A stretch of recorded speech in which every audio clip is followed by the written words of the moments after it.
Muy bien. Vamos a trabajar con los personal pronouns o pronombres personales. Los personal pronouns que hicimos nosotros eran los subject personal pronouns, los pronombres personales sujetos, subject. Como ya habíamos visto, teníamos I, yo, you, tú, tercera persona que se dividía en tres, he, she, it, masculino, femenino y neutro, he, él, she, ella, it, eso, cuando no hablamos ni de varón ni de mujer, y nuestras personas en plural, we, nosotros, you, ustedes y they, ellos. El día de hoy no solamente vamos a trabajar con los personal pronouns, que son subject personal pronouns, sino vamos a trabajar con los object personal pronouns, es decir, pronombres personales objeto. Ellos tienen el mismo significado que los subject personal pronouns, pero su morfología ha cambiado.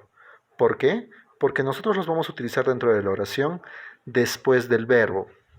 Es decir, mis personal pronouns, mis pronombres personales, que van a ir antes del verbo, son los subject personal pronouns. Y en mi oración, si yo voy a utilizar personal pronouns o pronombres personales después del verbo, debo utilizar mis object personal pronouns. ¿Listo?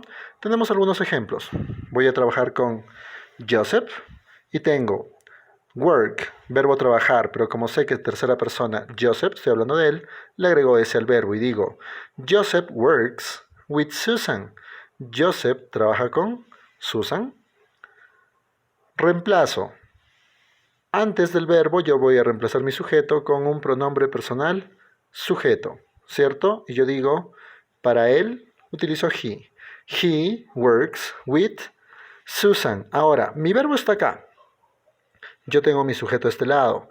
Está después del verbo, por lo tanto no puedo utilizar she, sino debo utilizar mi pronombre personal objeto. Para ella es her. Entonces diré, he works with her. Él, es decir, Joseph, trabaja con ella, es decir, Susan. Ahora trabajamos con otras personas. Tenemos Raúl, que es un amigo, que es bastante jugador.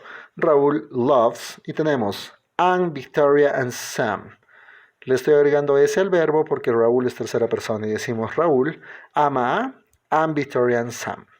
Reemplazamos Raúl, tercera persona, he, porque es un pronombre sujeto que está antes del verbo, he, loves, seguimos trabajando en tercera persona, por eso le agregamos ese, he loves. Y ahora, en vez de decir Anne, Victoria and Sam, no puedo utilizar they porque estaría antes del verbo. Mi pronombre que va a reemplazar a este sujeto está después del verbo. Entonces, después del verbo yo debo utilizar them. Y por eso decimos, he loves them. Él las ama a ellas. Ahora lo vamos a hacer al revés. Si ponemos nuestro sujeto, Anne, Victoria and Sam, sujeto, verbo hate, odiar. Anne, Victoria and Sam hate Raúl. Vamos a reemplazar. Reemplazamos Anne, Victoria and Sam por they, nuestro verbo hate.